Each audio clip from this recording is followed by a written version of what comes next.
কিয়ামতের দিন ইসলাম ছাড়া কেউ যদি অন্য কোনো ধর্ম তালাশ করেছে দুনিয়াতে, তার এই মতাদর্শ গ্রহণ করা হবে না, and he will be loser. সে হবে লুজার, ক্ষতিগ্রস্ত, হাই হাই কোম্পানির ম্যানেজার। ওর আমও শেষ, সালাও শেষ। আওয়াজ করে বলেন ঠিক কি না? এজন্য ইসলাম পেয়ে আমরা খুশি না বেজার?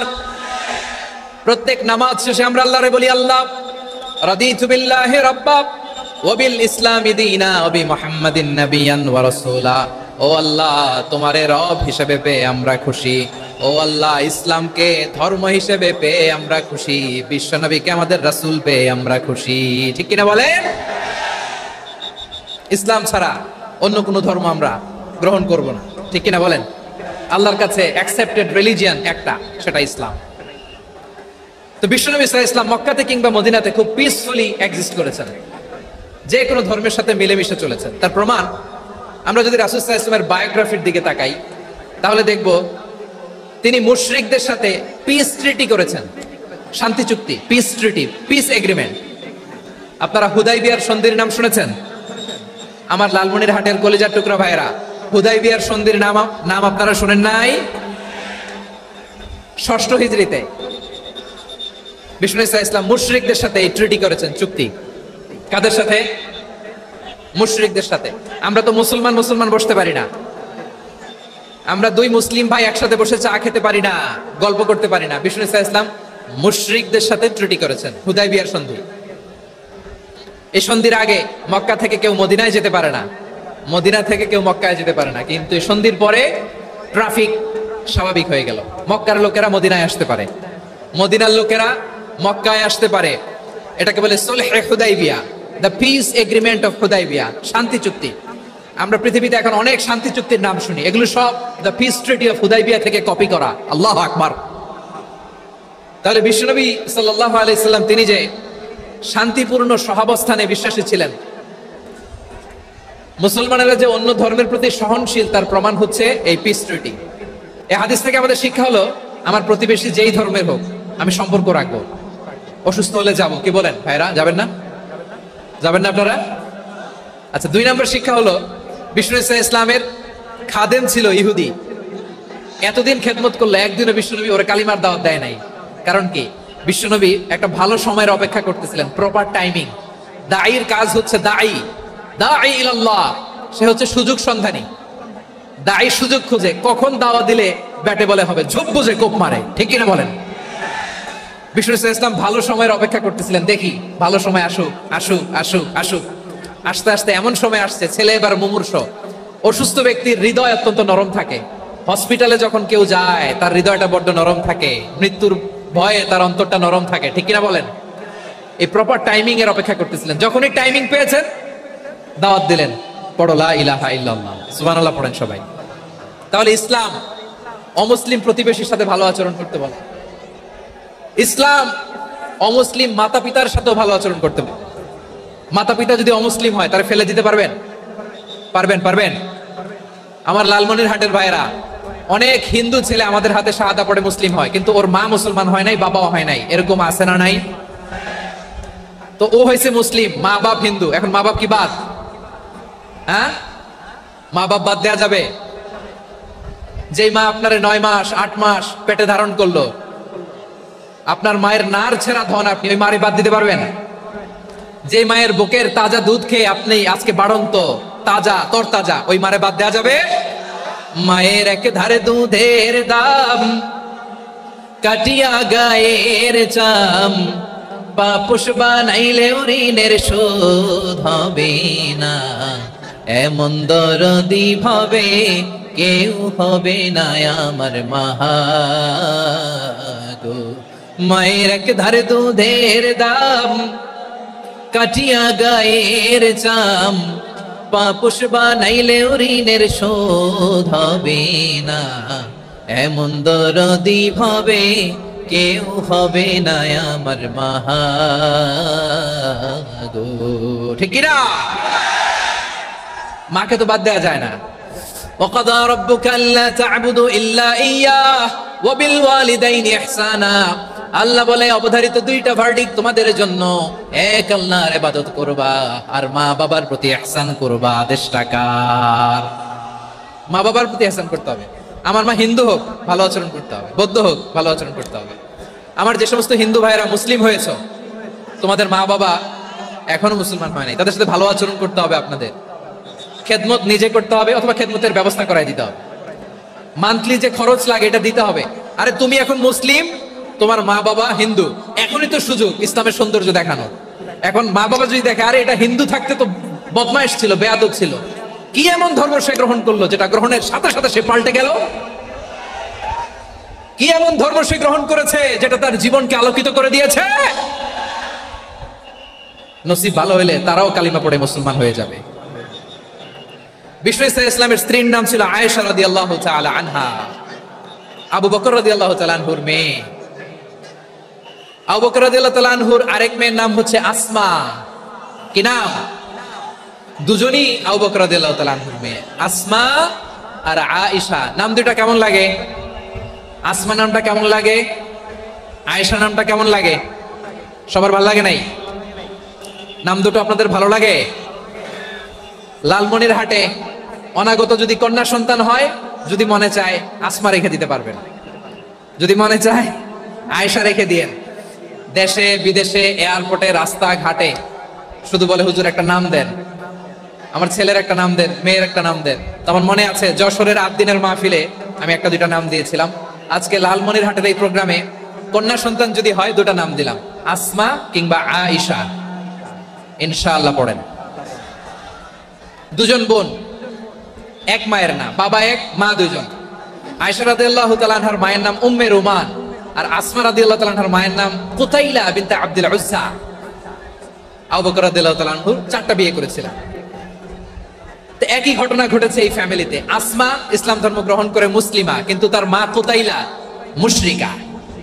আই রিপিট, বোঝার জন্য আমি আবারও বলি, আসমা রাদিয়াল্লাহু তাআলা আনহা মুসলিমা, আর আসমার মা কুতাইলা, আওয়াজ করে বুঝে থাকলে বলেন, আসমার মা মুশরিকা।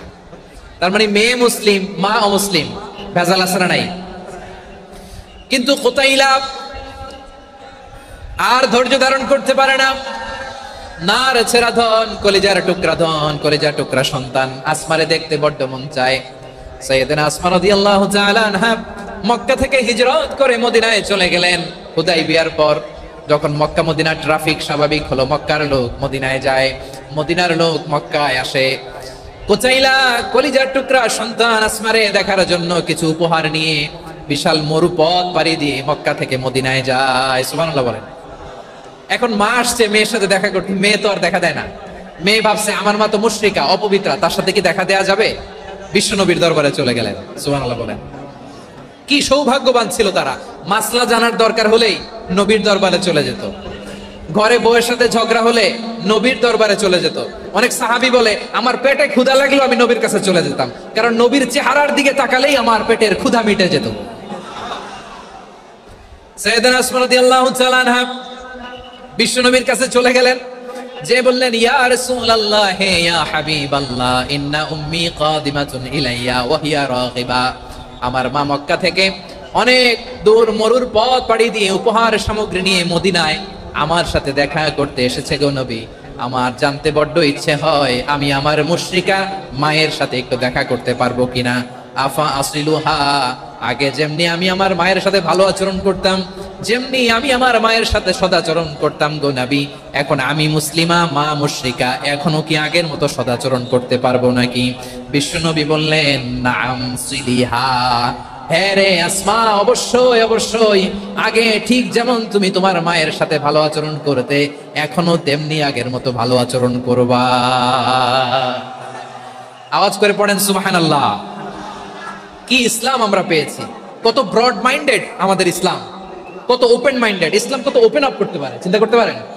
বিশ্বনবী বললেন হ্যাঁ অবশ্যই, নাম সিলিহা, আগে যেমনি ভালো আচরণ করছো আসমা, এখন ওইরকমই করো, পারলে আরো বাড়াই করো। সুবহানাল্লাহ বলেন। তাহলে আমার যে হিন্দু ভাইয়েরা, হিন্দু বোনেরা, ইমানের বদৌলতে দৌলতে আপনি ধন্য হয়েছেন, আপনার আম্মা আব্বা এখনো মুসলমান হয় নাই, তাদের জন্য দোয়া করেন, তাদের জন্য দোয়া করেন, আল্লাহ যেন তাদেরকেও ইমানের দৌলত দান করে। আমরা সবাই পড়ি আমিন, আরো জোরে পড়েন আমিন। এখন বলেন, ইসলাম কি ন্যারো মাইন্ডেড রিলিজিয়ান না ব্রড মাইন্ডেড? লালমনিরহাটের যুবক ভাইরা আওয়াজ করো, ইসলাম কি ন্যারো মাইন্ডেড না ব্রড মাইন্ডেড? কতটা ব্রড মাইন্ডেড দেখেন।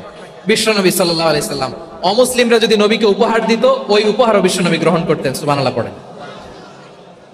আপনার অমুসলিম বন্ধু যদি উপহার দেয়, সেটাও আপনি নিতে পারবেন, যেটা নেওয়া জায়েজ। কিন্তু আপনার বন্ধু যদি আপনার মদের বোতল দেয়, নিতে পারবেন? হ্যাঁ, মদের বোতল দিলে পারবেন না। আপনার বন্ধু যদি আপনার পর্ক দেয়, পর্ক শুকরের গোশত মিশ্রিত কোনো খাবার, ওটা নিতে পারবেন না। হালাল যে কোনো জিনিস নিতে পারবেন। বিশ্বনবী সাল্লাল্লাহু আলাইহি ওয়াসাল্লাম অমুসলিমদের দেয়া হাদিয়া গ্রহণ করতেন। কেমন নবী ছিলেন? আমার নবীরে চিনে নেন, আমার নবীর অ্যাটিটিউড জেনে নেন। বিশ্বনবী সাল্লাল্লাহু আলাইহি ওয়াসাল্লাম যখন কোনো জনপদে যেতেন, 3টা অপশন নিয়ে যেতেন। প্রিয় ভাইয়ের আওয়াজ করে বলতে হবে, কোন জনপদে গেলে আমার নবীর অপশন থাকতো কয়টা? আমার মতো 3 আঙ্গুল উঁচু করে দেখান আর বলুন, আমার নবী কোন জনপদে গেলে কয়টা অপশন নিয়ে যেতেন? 1 নাম্বার অপশন আসলিম তাসলাম। নতুন এলাকায় গেলে বলতেন আসলিম তাসলাম, ইসলাম ধর্ম গ্রহণ করো, শান্তিতে থাকবা, আমার ভাই হয়ে যাবো, আমরা ভাই ভাই। ইসলাম মানো, আমরা ভাই ভাই। অপশন নাম্বার কত? 1। যদি বলে না ইসলাম মানবো না, ওকে, অপশন নাম্বার 2, মুসলিম হওয়ার দরকার নাই, লা ইকরাহা ফিদ্দিন, ইসলামে কোনো বাড়াবাড়ি নাই। খ্রিস্টান আছো থাকো, বৌদ্ধ আছো থাকো, ইহুদি থাকতে চাও থাকো, কিন্তু আমরা যেহেতু রিজিওনাল সুপার পাওয়ার, আমাদের আন্ডারে থাকো, ট্যাক্স দিয়া থাকো, এটা বলে জিজিয়া। আলেম যারা আছেন বুঝবেন, এটা আরবিতে কি বলে? জিজিয়া। You pay us the tax, we will give you the security. তোমরা ট্যাক্স দিবা, আমরা সিকিউরিটি দিব, আমাদের আওতায় থাকবা, কেউ তোমাদেরকে আক্রমণ করতে পারবে না, আমরা নিরাপত্তা দিব। সুবহানাল্লাহ বলেন। এটা অপশন নাম্বার কত? আচ্ছা, বুঝে থাকলে বলেন, 1 নাম্বার অপশন কি ছিল? ইসলাম। ইসলাম মানো, শান্তিতে থাকবা, ভাই ভাই, আমরা ভাই ভাই। অপশন নাম্বার 2, ট্যাক্স দাও, আমরা নিরাপত্তা দিব, মুসলিম হওয়া লাগবে না। এখন 1 নাম্বারও মানে না, 2 নাম্বারও মানে না, মুসলিম হবো না, ভালো, খ্রিস্টান থাকো, ট্যাক্স দাও, আমরা সিকিউরিটি দিব না, এইটাও মানি না। বিষ্ণু বলেন, তাহলে তলোয়ার আমাদের আর তোমাদের মাঝে ফয়সালা করবে। মুসলিমও হবে না, ট্যাক্স দিবা, নিরাপত্তা দিব, আমরা সুপার পাওয়ার, আমাদের আন্ডারে থাকবে, এইটাও না। তাহলে তোমাদেরকে তো আমরা বিশ্বাস করতে পারি না, কখন না কখন বিশ্বাসঘাতকতা করো, কার সাথে মিলে হাত মিলাও, তলোয়ার আমাদের মাঝে ফয়সালা করবে। তখন তিনি জেহাদের সশস্ত্র সংগ্রামের ঘোষণা দিতেন। সুবহানাল্লাহ পড়েন। দেখেন, পশ্চিমারা জেহাদকে এইভাবে চিত্রায়িত করে না। ওরা জেহাদ বলতে বোঝায় তলোয়ার, হাত কাটো, গলা কাটো না। জেহাদ সশস্ত্র সংগ্রাম 3 নম্বরে। অধিকাংশ ক্ষেত্রেই বিশ্বনবীর সুন্দর আচরণ দেখে, আরে আমার নবীর যে নুরানি চেহারা, অনেকে তো কেবল সিরেফ চেহারাটা দেখেই কালিমা পড়ে মুসলমান হয়ে গিয়েছে। যারা মুসলিম হয় নাই, তারা তাদের ইসলামী বলবৎ ছিল, ট্যাক্স দিয়ে ইসলামের আন্ডারে ছিল। যারা এটাও মানে নাই, ওইটাও মানে নাই, তাদের বিরুদ্ধে জেহাদ। বিষ্ণু ইসলাম 7ম হিজরিতে যখন খায়বার বিজয়ের পরে ইসলাম রিজিওনাল সুপার পাওয়ার হিসেবে আত্মপ্রকাশ করলো, বিশ্বনবী চিঠি লিখলেন অন্যান্য সুপার পাওয়ারের কাছে, রাষ্ট্রীয় চিঠি লেখে এক রাষ্ট্রপ্রধান আরেক রাষ্ট্রপ্রধানের কাছে। ঠিক কিনা বলেন? জানেন না আপনারা? এই যে 24-এর ছাত্র নাগরিক অভ্যুত্থানে, এই অভ্যুত্থান যখন শুরু হয়, আমি তখন সাউথ আফ্রিকাতে, একটা স্ট্যাটাস দিয়েছিলাম, কোটা নয়, গোটা দেশ সংস্কার করা লাগবে। শুধু বাংলাদেশ নয়, সারা বিশ্বের বাংলা ভাষাভাষী লোকেরা এই আন্দোলনের সাথে সমর্থন তারা করেছে, এটাকে সাপোর্ট করেছে, তারা সমর্থন দিয়েছে। আমাদের ইউনাইটেড আরব আমিরাতের বাংলাদেশি ভাইরা, তারা সেখানে রাস্তায় নেমে এসেছিল, জানেন? ওইখানে ডেমনস্ট্রেশন করা যায় না, সেখানকার সরকার তাদেরকে যাবজ্জীবন দিয়েছিল। তখন আমাদের এই যে প্রধান উপদেষ্টা ডক্টর মোহাম্মদ ইউনূস সরাসরি G2G বলে, এটারে G2G, government to government, G2G, উনি চিঠি লিখলেন যে তাদেরকে, ইউর হাইনেস, হে সম্মানিত আমির, আপনি আমার এই চিঠির কারণে আমার সম্মানে এই 53 জন বাংলাদেশিকে মাফ করে দেন। এই চিঠির বদৌলতে বেকসুর খালাস পেয়ে গিয়েছিল আমাদের ভাইরা। জানেন না এই ঘটনা আপনারা? তাহলে গভর্নমেন্ট টু গভর্নমেন্ট চিঠি দেওয়া হয়। 7ম হিজরিতে বিষ্ণু ইসলাম সব সুপার পাওয়ারের কাছে চিঠি দিলেন, রোমান সম্রাটের কাছে, পারস্য অধিপতির কাছে, মিশরের অধিপতির কাছে, সবার কাছে চিঠি লিখলেন।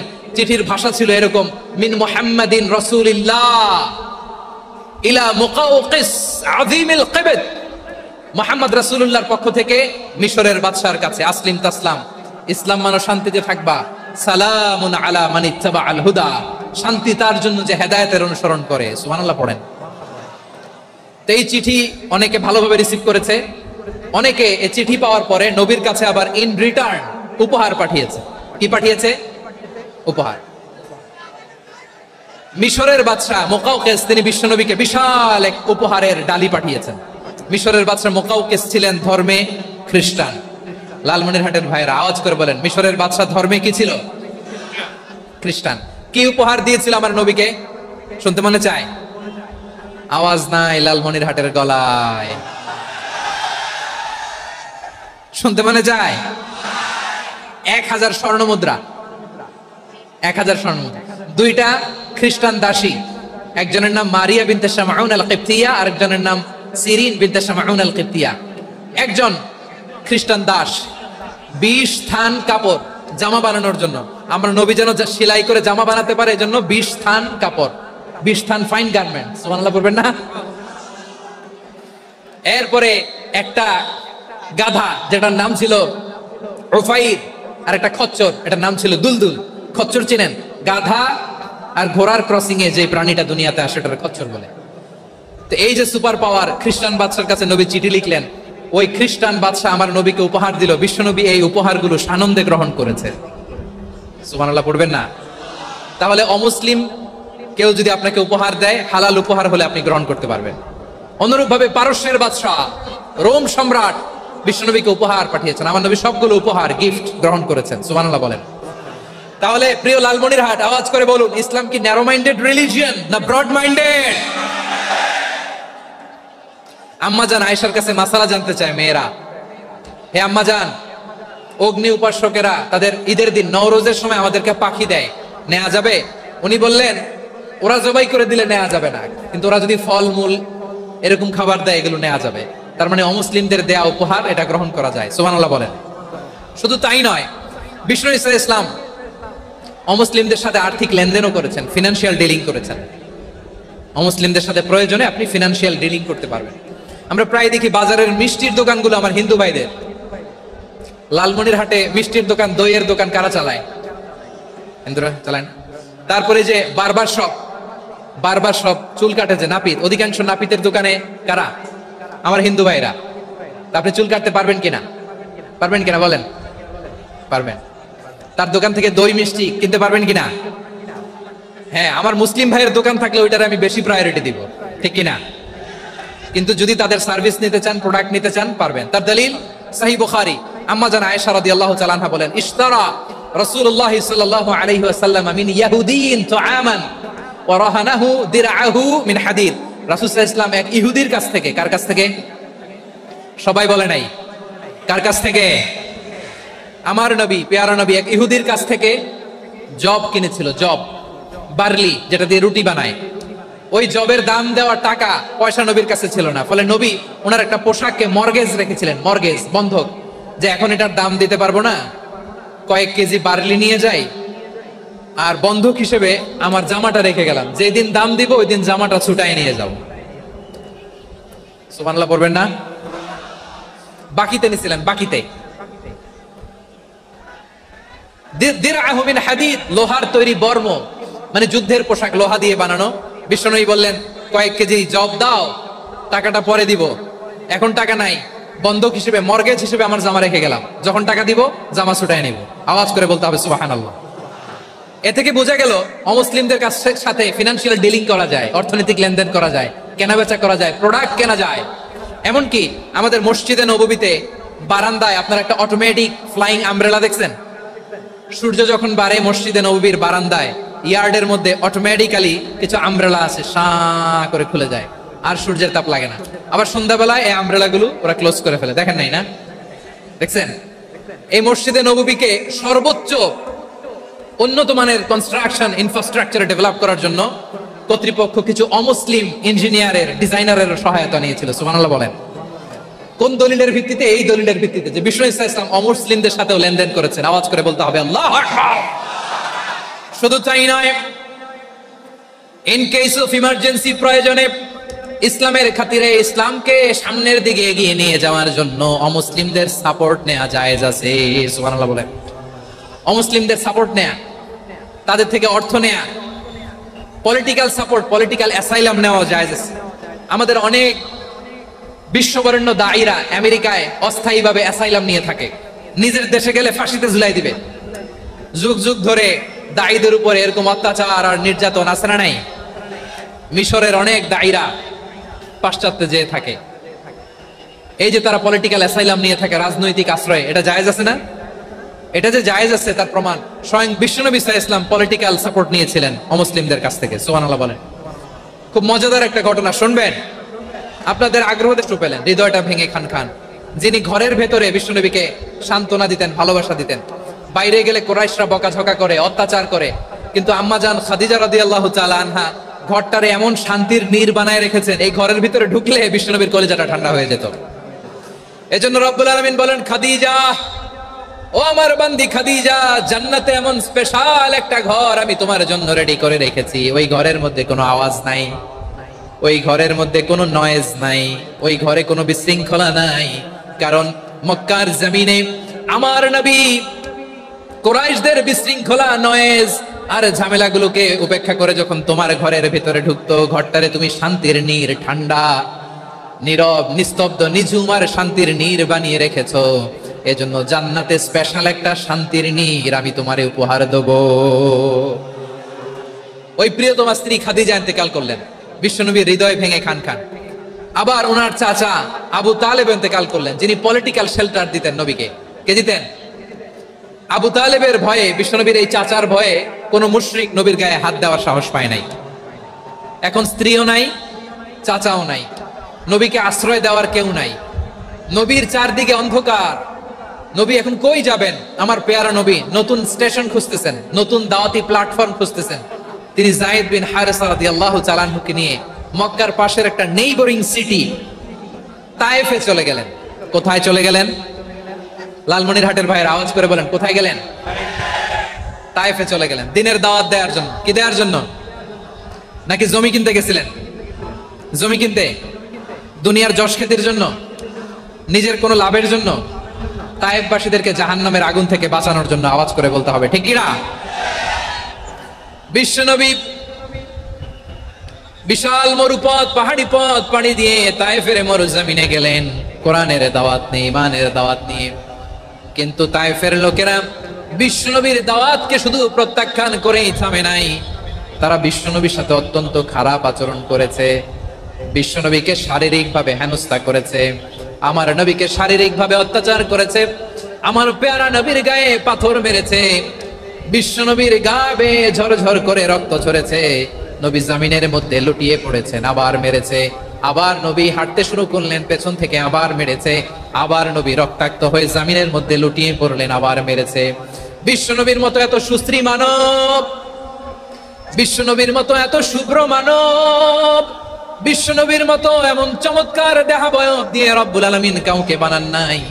এরকম চমৎকার মানুষটাকে তারা তায়েফের ওই জমিনে রক্তাক্ত করেছে। বিশ্বনবী দুনিয়ার কোনো স্বার্থের জন্য সেখানে যান নাই, নিজের কোনো লাভের জন্য, প্রাপ্তির জন্য যান নাই, তায়েফবাসীদের জাহান্নামের আগুন থেকে বাঁচাতে গিয়েছেন। ঠিক কিনা বলেন?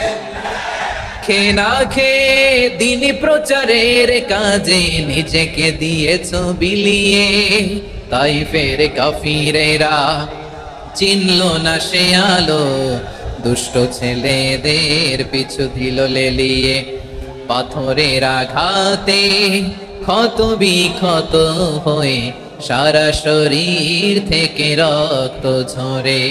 এ রাসূল তোমাকে ভুলি আমি কেমন করে, এ রাসূল তোমাকে ভুলি আমি কেমন করে। পারেন না আপনারা?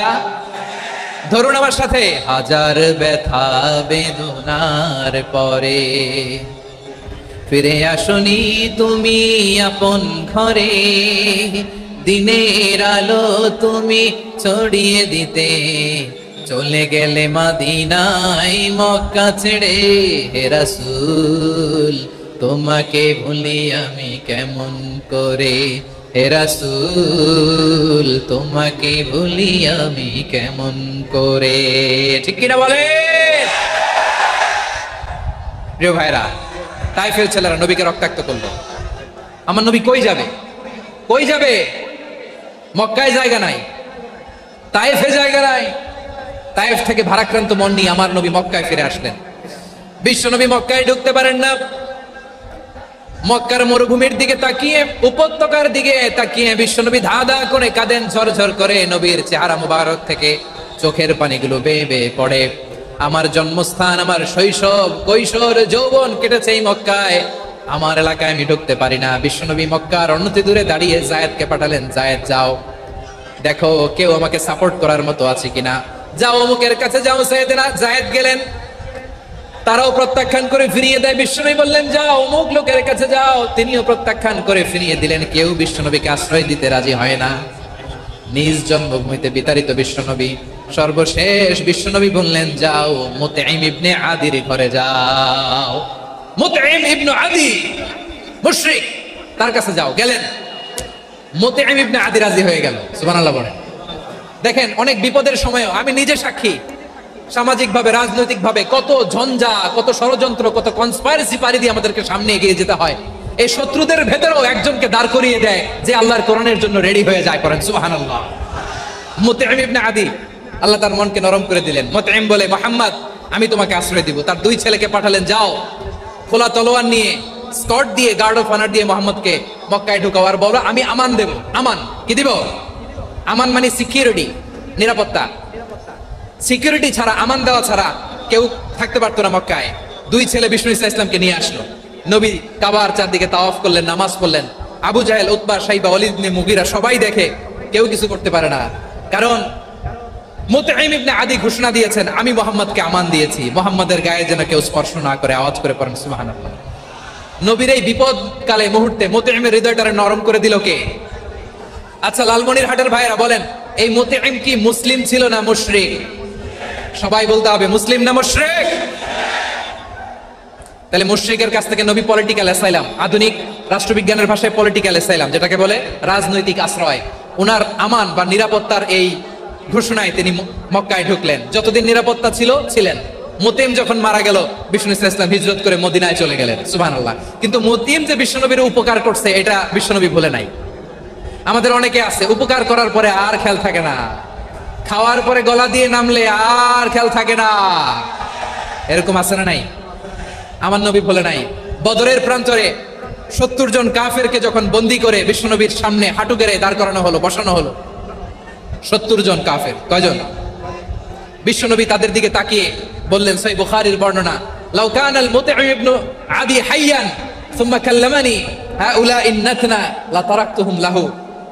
বদরের প্রান্তরে 70 জন বন্দী কাফিরের দিকে তাকিয়ে আমার নবী বললেন, আজকে মুতঈম ইবনে আদি যদি বেঁচে থাকতো আর তোমাদের 70 জনের ব্যাপারে যদি মুতঈম এক বাক্যে একটা সুপারিশ করত, তার সম্মানে আজকে তোদের সবাইকে আমি মাফ করে দিতাম। সুবহানাল্লাহ নাই? ওই যে চিল্লাচিল্লি যে কথা বুঝে নাই, কোন জিনিস মিস করছে ওরা নিজেরাও বুঝে নাই। বিশ্বনবী মুতঈমের এই সাহায্যের কথা বলে নাই। 70 জন মুশরিক হাঁটু গেড়ে বসা, নবী চাইলে এখনই এক্সিকিউশন অর্ডার দিতে পারে।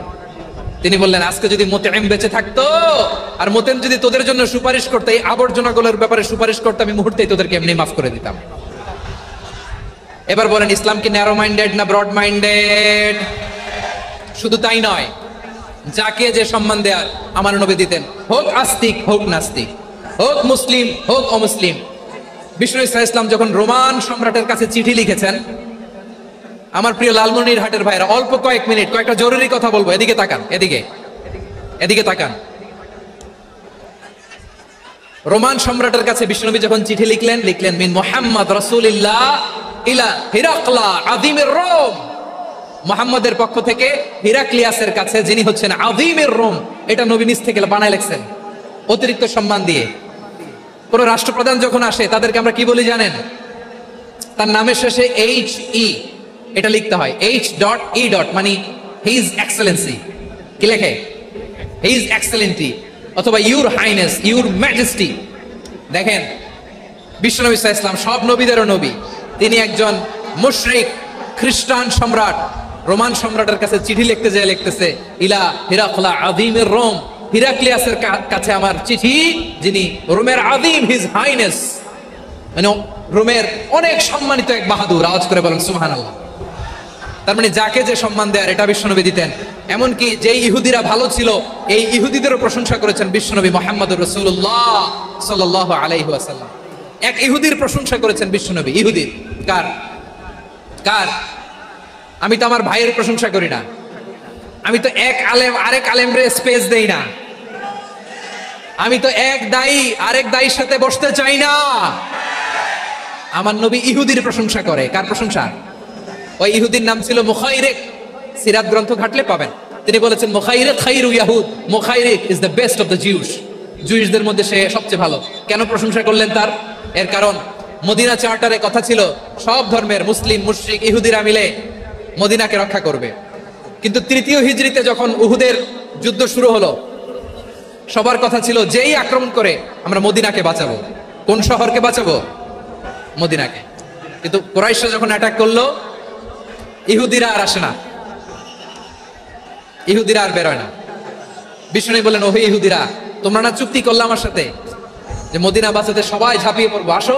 একটা ইহুদিও বেরোয় না, কেউ আসে নাই সেদিন, একজন ছাড়া। তার নাম মুখাইরেক। তার নাম কি? মুখাইরেক বাহাদুরের মতো ঘোড়সওয়ার হয়ে বেরিয়ে গেলেন এবং বললেন, গোটা ইহুদি সাম্রাজ্যের একজনও যদি না আসে, আমি মুখাইরেককে কেউ ঘরে আটকে রাখতে পারবে না। বেরিয়ে আসলেন, এসে বললেন, আমি মুহাম্মদের পক্ষে যুদ্ধ করব। আমি মারা গেলে আমার সম্পদ আমার উত্তরাধিকারীরা পাবে না, আমার সম্পদ তোমরা মুহাম্মদকে দিয়ে দিবা। সুবহানাল্লাহ বলেন। উহুদের ময়দানে 70 জন মুসলমান শহীদ হলো। এই ইহুদি সেও মুসলমানের পক্ষে যুদ্ধ করে নিহত হলো। সুবহানাল্লাহ বলেন। মুসলিমদের লাশ যখন নিয়ে আসা হলো, এই মুখাইরিকের লাশও নিয়ে আসা হলো। মুসলিমদের লাশের পাশে মুখাইরিকের লাশ দেখে বিশ্বনবী মুখাইরিকের প্রতি অনেক খুশি হলেন। আর বিশ্বনবী খুশি হয়ে বললেন, মুখাইরিক খায়রু ইয়াহুদ। মুখাইরিক, যদিও তুমি ইহুদি, তারপরেও তুমি সব ইহুদিদের মধ্যে সেরা ইহুদি। পড়েন সুবহানাল্লাহ। আমার নবী ইহুদিকেও সম্মান দিতে কার্পণ্য করে নাই। আওয়াজ করে বলেন আল্লাহু আকবার। প্রিয় ভাইরা, এবার সর্বশেষ আওয়াজ করে বলেন, ইসলাম কি ন্যারো মাইন্ডেড নাকি ব্রড মাইন্ডেড? সবাই বলেন, ন্যারো মাইন্ডেড না ব্রড মাইন্ডেড? এজন্য অমুসলিম হইলেই তারা আমাদের শত্রু নয়। শত্রু কারা? এই লালমনিরহাটের ভাইরা শোনেন, শত্রু কারা? যে সমস্ত অমুসলিম আমাদেরকে নিশ্চিহ্ন করে দিতে চায়, যে সমস্ত অমুসলিম আমাদের ভূখণ্ড থেকে আমাদেরকে তাড়িয়ে দিতে চায়, যে সমস্ত অমুসলিম আমার ধর্ম নিয়ে তুচ্ছতাচ্ছিল্য করে চিল্লায় বলেন ঠিক কিনা, তারা আমাদের শত্রু। সাধারণ অমুসলিমরা আমার শত্রু নয়। এই যে হিন্দুরা থাকে, এরা আমার ভাই, বৌদ্ধরা আমার ভাই, খ্রিস্টানরা আমার ভাই, ইহুদিরা আমার ভাই। তারা দিনই ভাই নয়, তারা মায়ের পেটের ভাই নয়, তারা মানবিক দিক থেকে ভাই। ও মানুষ, আমিও মানুষ। ইসলাম মানুষকে সম্মান করে, চিল্লায় বলো ঠিক কিনা। যারা আমাদের অস্তিত্বকে নিশ্চিহ্ন করতে চায়, যারা আমাদের ভূখণ্ডকে দখল করতে চায়, যারা আমাদেরকে নিয়ে মকারি করে, ফান করে, টিটকারি করে, আমার ধর্ম নিয়ে খেলা করে, তাচ্ছিল্য করে, ওদের বিরুদ্ধে আমাদের জিহাদ। সাধারণ মুসলিম আমাদের শত্রু নয়। আপনি জানেন নিউ ইয়র্কে, আমি তো নিউ ইয়র্কে ছিলাম অনেকদিন, ওখানে ফিলিস্তিনিদের পক্ষে যখন আমরা মিছিল করেছি, অনেক ইহুদি আমাদের সাথে মিছিলে দাঁড়িয়েছে। কারণ ওরাও জানে এই ভূখণ্ড ফিলিস্তিনিদের ভূখণ্ড। আওয়াজ করে বলো লালমনিরহাট ঠিক কিনা।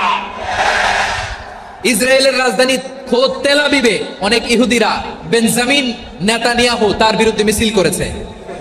তো তারা কি আমাদের শত্রু? না। অনেক খ্রিস্টান আমাদের সাথে আমাদের স্বার্থ রক্ষায় আমাদের পাশে দাঁড়িয়েছে। খেয়াল রাখবেন, হিন্দু আর হিন্দুত্ববাদ এক নয়, ইহুদি ধর্ম আর জায়নিজম এক নয়। জায়নিজমের বিরুদ্ধে আমাদের সংগ্রাম, আমাদের জিহাদ, চিল্লায় বলেন ঠিক কিনা। এই যে ফিলিস্তিনের ভাইরা, তারা তাদের স্বাধীনতা সংগ্রামের জন্য লড়াই করছে, করে যাচ্ছে, আমরা এটাকে সমর্থন জানাই, চিল্লায় বলো ঠিক কিনা। কাশ্মীরের ভাইরা স্বাধীনতার জন্য সংগ্রাম করছে, আমরা সেই সংগ্রামকে সমর্থন জানাই, আওয়াজ করে বলো ঠিক কিনা। যারাই আমাদের ইসলামকে নিশ্চিহ্ন করতে চায়, তাদের বিরুদ্ধে আমাদের সংগ্রাম, আওয়াজ করে বলতে হবে ঠিক কিনা। ওই সমস্ত দুর্বৃত্তদের সাথে আমাদের কোনো সম্পর্ক নাই। আমরা যদি ঐক্যবদ্ধ থাকতে পারি, ওই দুর্বৃত্তরা চান্স পায় না। আমরা ঐক্যবদ্ধ থাকতে রাজি আছি। লালমনিরহাটের ভাইয়েরা, আমরা ঐক্যবদ্ধ থাকলে ওই দুর্বৃত্তদের কালো হাত ভেঙে দিতে আমাদের সময় লাগবে না। তাদের কালো হাত ভেঙে দিতে রাজি আছে মুসলমান? কারা কারা রাজি? দু হাত তুলে দেখা। বিশ্বনবী বলেন, ও রমণীরা, ও নারীরা, যে সমস্ত নারী এই 4টা কাজ করবে, এই 4টা কাজের গ্যারান্টি দিবে, তাদেরকে জান্নাতের 8টা দরজার গ্যারান্টি দেয়া হবে। কি 4টা কাজ? 1 নাম্বার, আল মারআতু ইযা সাল্লাত খামসাহা, যে নারী 5 ওয়াক্ত নামাজ পড়ে। কি করে? জেলা স্টেডিয়ামে অবস্থানরত আমার নারীরা, বোনেরা, বিশ্বনবী আপনাদেরকে 4টা কাজের কথা বলেছেন, খুব বেশি না। 4টা করলে 8 জান্নাতের দরজা সব খোলা। কোনটা দিয়ে যাবেন? যেটা দিয়ে মনে চায়। 1 নাম্বার 5 ওয়াক্ত নামাজ। আমার বোনেরা জোহরের নামাজ পড়তে পড়তে এটা আসরে নিয়ে যায়, আসর পড়তে পড়তে এটা মাগরিবে নিয়ে যায়। এরকম আছে না নাই? লালমনিরহাটে হয়তো নাই। আমার বোনেরা এটা করবেন না। ইন্নাস সালাতা কানাত আলাল মুমিনিনা কিতাবাম মাওকুতা। সময় মতো পড়বেন। সামাত শাহরা, রমাদানের রোজাগুলো রাখবেন। হাফিজাত ফুরুজাহা, যে নারী তার চরিত্রকে হেফাজত করে, তার প্রাইভেট হেফাজত করে, তার লজ্জাস্থান হেফাজত করে। ও মায়েরা, আপনার এই গর্ভ যে কত দামি আপনি জানেন না। আপনার এই গর্ভ থেকে জন্মাবে আগামীর সালাহুদ্দিন আল আইয়ুবী। আপনার গর্ভ থেকেই জন্মাবে ইমাম আল মাহদি আল মুনতাদা। আপনার পেট থেকে জন্মাবে আবু সাইদের মতো বীর সৈনিক। আপনার পেট থেকে জন্মাবে মুগ্ধের মতো বীর মুজাহিদ। আপনি জানেন না কে আসবে আপনার পেট থেকে। সময়টাকে কাজে লাগান, ইসলামকে বুঝেন, মানেন, আমাদের ইসলামিক লেকচারগুলো শোনেন। আমরা যে বার্তাগুলো, ইনস্ট্রাকশনগুলো, দিক নির্দেশনাগুলো আপনাদের খেদমতে রাখি, এগুলো মেনে চলুন। আপনিই পারেন আপনার ঘরটাকে জান্নাতের টুকরা বানাতে। একটা family, it's a very big institution and you are the MD, the managing director of this institution. চিল্লায় বলেন ঠিক কিনা? চাইলেই পারেন ঘরটারে জান্নাতের টুকরা বানাতে। 5 ওয়াক্ত সালাত, রমাদানের রোজা, নিজের চরিত্রের হেফাজত, ও আতাআত বালাহা, স্বামীর আনুগত্য। এটাতে অনেকে ভুল করে থাকে। হায় রে আমার বোনেরা, স্বামীর আনুগত্যকে এটা নিজের অপমান মনে করবেন না। আপনার স্বামী আপনার সবচেয়ে বড় গার্ডিয়ান, তিনি আপনার সবচেয়ে ভালো চায়। নারী কখনো গার্ডিয়ানশিপের বাইরে থাকতে পারে না। হয় আপনি বাবার গার্ডিয়ানশিপের ভেতরে, বাপ না থাকলে ভাই আপনার গার্ডিয়ান, ভাই না থাকলে চাচা গার্ডিয়ান, বিয়ের পরে আপনার স্বামী আপনার গার্ডিয়ান। শরিয়া সম্মত স্বামীর আদেশগুলো আপনি মেনে চলবেন, কিন্তু শরিয়া বিরুদ্ধ কোনো আদেশ মানতে আপনি বাধ্য নয়। আওয়াজ করে বলুন সবাই ঠিক কিনা? এই 4টা কাজ যদি কোনো নারী করে, বিষ্ণু বলেন জান্নাতের 8টা দরজা খোলা। তোমার যেটা দিয়ে মনে চায় সেটা দিয়ে জান্নাতে তুমি এন্ট্রি নিতে পারবা। আমরা এখানে লালমনিরহাটের সোহরাওয়ার্দী ময়দানে আজকে যেমন একত্রিত হতে পারলাম, আল্লাহর জান্নাতের জন্য একত্রিত হতে পারে। আল্লাহ তুমি তৌফিক দান করো। আল্লাহ আমার এই কলিজার টুকরা যুবক ভাইদেরকে তুমি ওমরে ফারুকের মতো কবুল করো। জেলা স্টেডিয়ামে অবস্থানরত আমার মা বোনদেরকে তুমি ফাতেমার মতো, খাদিজার মতো কবুল করো। আমাদের কলিজার টুকরা সন্তানদেরকে তুমি সালাউদ্দিন আল আইয়ুবীর মতো কবুল করো। এই যে ইসলামিক সোসাইটি লালমনিরহাটকে আল্লাহ তুমি কবুল করো। আল্লাহ যে কথাগুলো বললাম এগুলো প্রথমে আমাকে, আমার সব ভাইদেরকে আমল করার তৌফিক দান করো।